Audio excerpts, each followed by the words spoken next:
పుష్ప పుష్ప అంటూ ప్రతి ఒక్కరూ జపం చేస్తున్నారు. టికెట్ రేట్స్ ఎంత ఉన్నా కానీ ఫ్యాన్స్ మాత్రం ఎక్కడ తగ్గడం లేదు.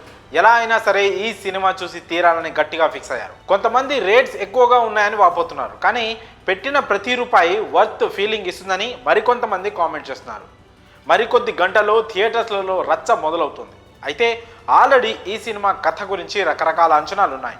అసలు సినిమాలు అంత వర్త్ ఇచ్చే అంత కంటెంట్ ఏముంటుంది, పుష్ప 2లో సుకుమార్ ఏం దాచుంచాడు, ఈ విషయాల గురించి ఓసారి చూసేద్దాం. ఇవి తెలియాలంటే ఒక్కసారి పార్ట్ 1 రీకాల్ చేయాల్సిందే. ముఖ్యంగా వీటిలో గుర్తుపెట్టుకోవాల్సిన పాయింట్స్లలో మొదటిది పుష్పరాజ్ ఇంటెలిజెన్స్. పుష్ప ఒక సాధారణ కూలీగా తన జర్నీని స్టార్ట్ చేస్తాడు, కానీ చాలా ఇంటెలిజెంట్. ఎర్రచందనం కూలోడి కింద మొదటి రోజు వెళ్ళినప్పుడు బలంగా ఉన్న వేర్లను గమనిస్తాడు. ఎప్పుడైతే పోలీసులు వస్తున్నారని తెలుస్తుందో వాటిని దాచేస్తాడు. ఎర్రచందనం లోడ్ పోలీసులకు దొరికిపోయినా సరే అక్కడ కూడా తెలివితేటలను ఉపయోగిస్తాడు. ఆ తర్వాత కూలోడి కింద వచ్చిన డబ్బులు తీసుకోకుండా డబ్బు తక్కువైనా సరే పార్ట్నర్ కింద ఎంత వస్తే అంతే తీసుకుంటాడు. ఎందుకంటే కూలోడి కింద ఎక్కువ తీసుకున్నా సరే తక్కువగానే చూస్తారు.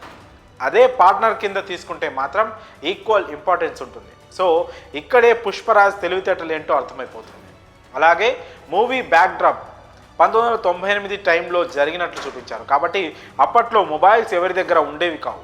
ఎవరి దగ్గర ఎక్కువ డబ్బు ఉంటుందో వాళ్ళే మొబైల్స్ మెయింటైన్ చేసేవాళ్ళు. అందుకే మంగళం శ్రీను, కొండారెడ్డి దగ్గర మాత్రమే మొబైల్స్ ఉండేవి. పుష్ప కొండారెడ్డికి పార్ట్నర్ అయ్యాక మొబైల్స్ వాడడం మొదలు పెడతారు. తన స్థాయిని పెంచుకుంటాడు.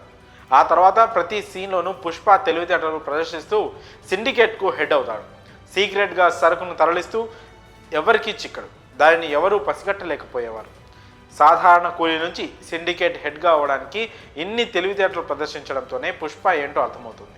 ఇక పార్ట్ 2లో అంతకు మించి బిజినెస్ జరుగుతుంది. ఇక్కడ ఎన్ని తెలివితేటలు ఉపయోగిస్తాడో ఎవరి ఊహలకు అందట్లేదు. తెలియాలంటే సినిమా ఖచ్చితంగా చూడాల్సిందే. ఇక రెండో విషయానికి వస్తే మైథలాజికల్ రిఫరెన్స్. పుష్ప క్యారెక్టర్ డైరెక్ట్గా కర్ణుడి రెఫరెన్స్ ఎక్కువగా ఉన్న క్యారెక్టర్లా అనిపిస్తూ ఉంటుంది. ఎందుకంటే కర్ణుడు శూద్రుడని చెప్పి చాలా అవమానాలు పడ్డాడు. ఇచ్చిన మాట తప్పేవాడు కాదని తన సోదరులే తనకు శత్రువులు అనే సంగతి తెలిసిందే. సేమ్ అలానే పుష్ప విషయంలో కూడా జరుగుతోంది. అతనిని తక్కువ చేసి చూసేవాళ్లే ఇంటి పేరు లేదు అని చెప్పి అవమానిస్తూ ఉండేవారు. పైగా కూలోడు అని మర్యాద ఇచ్చేవాళ్ళు కాదు. కొండారెడ్డి తనని చంపబోతున్నాడని తెలిసి కూడా అతనిని ఏమీ చేయడు. శ్రీవల్లి విషయంలో తప్పు చేశాడని తెలిసి కూడా జాలరెడ్డిని చంపడు. అంతేకాకుండా పుష్పకి తన సోదరులు శత్రువులుగా మారిపోతారు. అయినా సరే పుష్పరాజ్ మాత్రం తగ్గేదేలే అంటూ తనకంటూ స్పెషల్ బ్రాండ్ను క్రియేట్ చేసుకుంటాడు. ఇక విలన్స్ విషయానికి వస్తే పార్ట్ 1లో మంగళం శ్రీను, దాక్షాయణి, జాలరెడ్డి, పుష్ప బ్రదర్స్ వీళ్ళందరికంటే బన్వర్ సింగ్ షెకావత్ పుష్పకి పెద్ద విలన్. వీళ్ళందరితో ఫైట్ చేసి గెలుస్తాడు. ఇక ఇప్పుడు పార్ట్ 2లో అంతకు మించిన శత్రువుల సమూహం ఉండబోతుందట. సో ఖచ్చితంగా ఇక్కడ ఇంకాస్త ఎక్కువ విధ్వంసమే జరగబోతుంది. వీళ్ళందరినీ ఎదుర్కొని పుష్ప ఎలా రూల్ చేస్తాడు అనేది చూడాలి. ఇది మాత్రమే కాకుండా తన ఇంటి పేరు, ఐడెంటిటీ విషయంలో ఫ్యామిలీతో ఉండే ఆ కాన్ఫ్లిక్ట్ను ఎలా ఫేస్ చేస్తాడో కూడా పార్ట్ 2లో ఉండబోతుంది. సో ఇలా చూసినట్లయితే పుష్ప పార్ట్ 1లో చూపించింది జస్ట్ శాంపిల్ మాత్రమే అనిపిస్తోంది.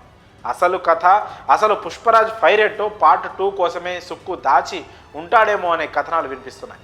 ఇవన్నీ తెలియాలంటే ఖచ్చితంగా Pushpa 2 wild for mass experience చేయాల్సిందే.